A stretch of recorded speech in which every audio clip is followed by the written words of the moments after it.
또 하나는 이제 참 안타깝습니다. 이 참 통제된 사회 아니었습니까? 그래서 인권에 대한 이 인식의 지평이 북한 쪽에서는 아직은 없지 않느냐. 우리도 실제 그렇거든요. 우리도 1990년대 들어와서 겨우 인권이 뭔지, 인권을 보편적 가치로 받아들인 게 90년대 이후예요. 네. 그래서 이제 아직도 해결되지 못하는 게 많습니다. 지금 한국전쟁 우리가 6.25 전쟁 이거 하기 때문에 6.25 전쟁을 통해서 엄청난 민간인이 희생됐습니다. 아마 지금까지 역대 전쟁상 몇천 년 인류 사상 가장 민간인 희생 많이 당한 게 한국 6.25 전쟁이었습니다. 하나도 국가가 명예회복 보상도 못 해주고 있습니다. 유골 그대로 쌓여 있어요. 이제 우리는 이제 인권위 문제로서 그 죄 없이 죽은 민간인들 유골에도 찾아줘야 되지 않느냐. 그래서 진실화해법 만들어서 하고 있다가 이제 뭐 종료된다고 그럽니다.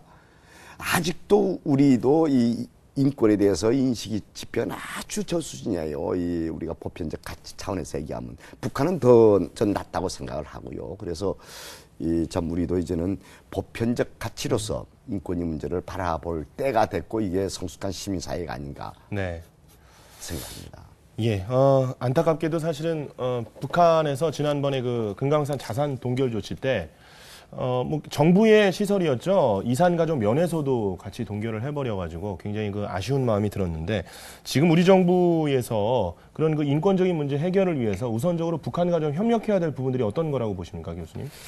뭐 강창일 교수님께서 카터 때문에 석방되셨다고 얘기를 들으니까 격세지감을 느낍니다. 그때 이제 미국의 힘이 상당히 컸죠. 그랬는데 이제 그 당시 박정희 대통령은 그거를 내정 간섭으로 여겼습니다.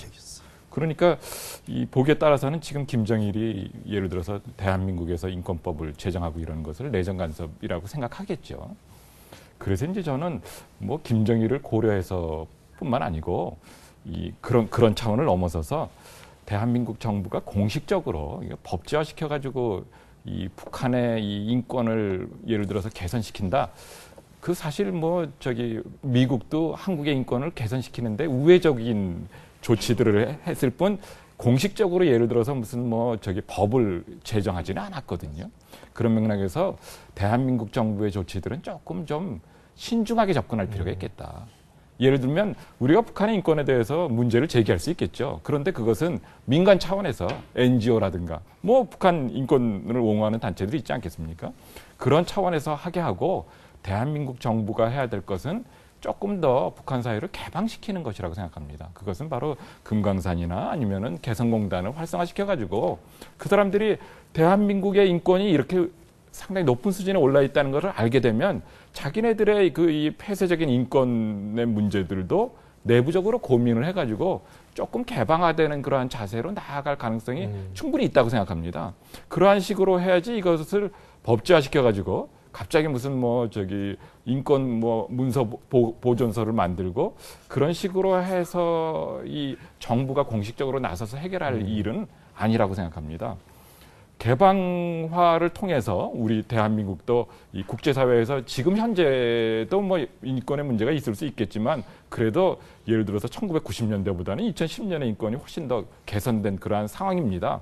저는 이제 북한의 인권도 예를 들면 중국의 인권이 예를 들어서 천안문 사태 때 유린됐지만 그 후에 상당히 많이 개선되는 상황을 보이고 있지 않습니까? 그런 맥락에서 보면 김정일 이후 체제의 인권이 개선될 전망이 있다. 그것을 예를 들어서 NGO가 풀어나가야만 하는 것이지 대한민국 정부가 공식적으로 예를 들어서 김정일을 협박하듯이 최고 지도자를 그런 식으로 하나의 벼랑 끝에 내몰게 되면 그 사람이 이제 도발을 예를 들면 천안함과 같은 그런 도발을 또 하지 말라는 그런 보장이 없습니다. 그렇게 되면 한국이 전쟁의 그러한 또 위협에 직면하게 되고 계속 위기가 증폭된다고 생각합니다. 그런 맥락에서 보면 우리가 북의 인권 문제를 상대를 할 때 북을 좀 달래면서 하는 그러한 자세가 필요하다고 생각합니다.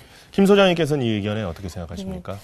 올해가 이제 이제 2010년 10월 4일이면 독일 통일이 된 지 20년이 되는 해입니다. 근데 독일 통일을 놓고 독일 통일을 가져오는 중요한 기초를 마련한 게 이제 빌리 브란트 수상을 우리가 얘기하지 않습니까? 근데 그 빌리 브란트 총리가 나오면서 중요한 이제 인권에 있어서의 정책이 이제 대동독 인권 정책이 아주 선회를 하게 되거든요. 네. 그러니까 이전까지 60년대까지만 해도 독일의 인권 정책은 그야말로 체제 붕괴를 동독의 체제 붕괴를 목표로 하는 그야말로 대결식 인권 정책이었습니다. 그러다 보니까 동서독 간의 대화를 거의 할 수 없었죠. 이제 그러나 빌리 브란트가 등장하면서 그야말로 실용적이면서 대화 상생 정말 전적인 인도적인 지원. 그래서 청년들이나 이산가족들을 전폭적으로 상봉, 왕래 이제 그런 방식으로 해나가면서 이제 사실 통일의 기초를 만들면서 동서독 간의 어떤 신뢰의 구축. 그다음에 이산가족을 통한 사회 문화적인 교류, 다양한 그런 교류들이 일어나면서 사실 동독 사람들을 저절로 옷을 벗게 해서 서독에 관심을 갖게 하고, 자본주의는 정말 인권이고 민주주의의 어떤 중요한 어떤 삶의 집행에서의 어떤 변화를 주는구나라는 어떤 인식을 가져다 주었거든요.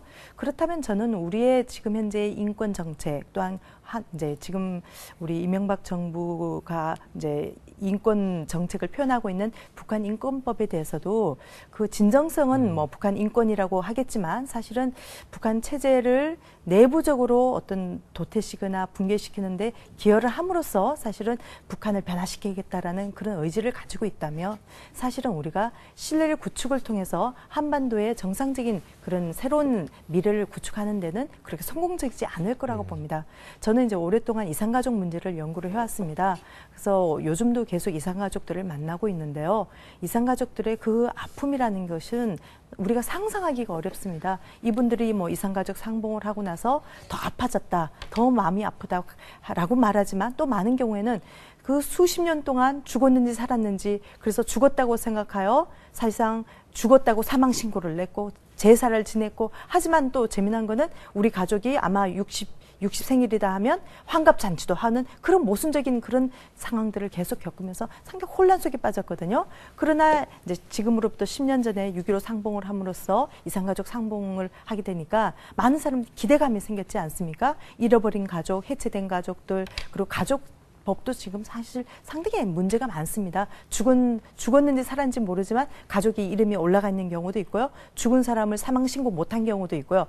그러다 보니까 어떤 삶의 지평이 상당히 곤란한 그런 사람들도 많습니다. 상속의 문제도 있죠. 또 부계 가족들이 있는 경우가 이제 생겼을 때 어떻게 가족법으로 서로를 보호할지 이제 그래서 지금 저는 우리 정부가 지금 풀어내야 될 정치적으로는 어떤 대화는 좀 더 어렵다면 정말 인도주의적인 대화는 어느 때보다도 좀 시급하게 해야 될 때가 아닌가. 지금 이산가족 상봉 신청하신 분들 중에 12만 명 중에서 지금 한 20% 가까이가 사망하고 있고 조만간 그렇죠. 더 빠른 속도로 돌아가실 거라고 봐지거든요. 그 사람들의 그런 아픔을 좀 더 우리가 이해를 하고 같은 이제 결의로서 그 동정하고 그것이 결국 한반도가 맺어져야 될 끊어진 혈맥이 이어져야 될 것이라면 우리가 지금 이 정부가 조금은 더 통 크게 이산가족의 고통들, 그다음에 또 미래 세대를 위한 어떤 새로운 어떤 한반도의 아까 이제 항우여 의원님께서 아주 정말 제가 평소에 주장했던 중요한 말씀을 하셨는데 분단의 섬을 좀 넘어서서 그야말로 이것을 대륙으로 있는 진정한 한반도로 해서 섬과 바다, 대륙을 잇는 그 미래를 지평들을 이산가족을 통해서 미래 세대를 통해서 좀 열어주는 것이 우리가 이산가족 문제를 극복함으로써 지금 인권 문제를 새로운 지평으로 열어나가는 것이 아닐까라고 생각해 봅니다. 이 대북 인권 문제는 무엇보다도 우리 국민과도 연결이 돼 있기 때문에 그렇죠. 네. 이산가족 문제 같은 거는 우리 국민들을 위해서라도 계속 실현이 돼야 될 텐데 이 부분을 좀 마무리 지으면서 황 의원님께서 좀 덧붙일 말씀 있으십니까?